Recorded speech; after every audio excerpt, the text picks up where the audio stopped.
Bonjour, Martin Vaillant en compagnie de Jonathan de la compagnie Nikon. Il va nous présenter un nouveau télescope pour poudre noire.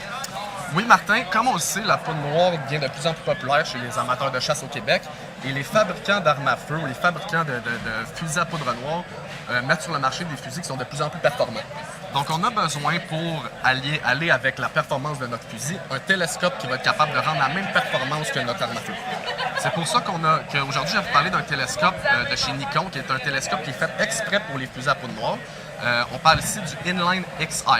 C'est un télescope, pourquoi qui est fait spécifiquement pour la poudre noire? C'est un télescope qui est extrêmement résistant au choc.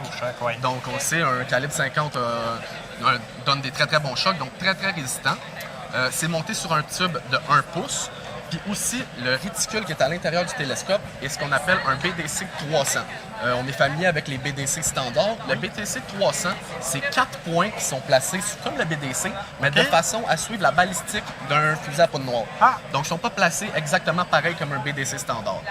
Petit fait intéressant, si vous allez sur le site de Nikon, vous pouvez télécharger une application, l'application Nikon, qui a une charte décrivant tous les calibres et les balistiques de chaque calibre que vous utilisez. Donc, si jamais vous utilisez un calibre 50 avec tel boulet et tel nombre de grains, vous allez sur l'application Nikon et ça va vous dire le point numéro 1 équivaut à 110 verges, le deuxième équivaut à 135 verges avec votre solution que vous utilisez.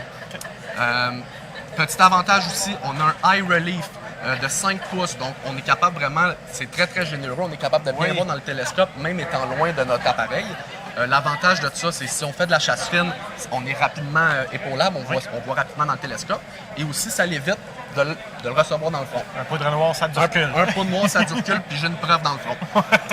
Un petit avantage aussi, c'est qu'on a un anneau en caoutchouc qui évite aussi justement de se faire mal au front, mais aussi qui nous permet d'avoir une bonne adhérence pour faire un ajustement rapide sur le focus.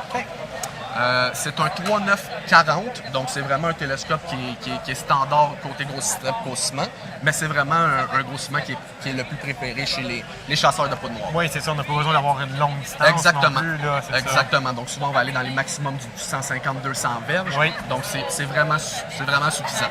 C'est un télescope qui va être disponible chez tous les bons détaillants, qui prend beaucoup d'ampleur, beaucoup de popularité depuis quelques années.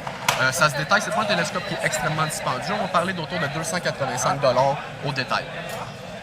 Donc voici le nouveau Inline XR chez Nikon. Merci beaucoup, Jonathan. Ça fait plaisir.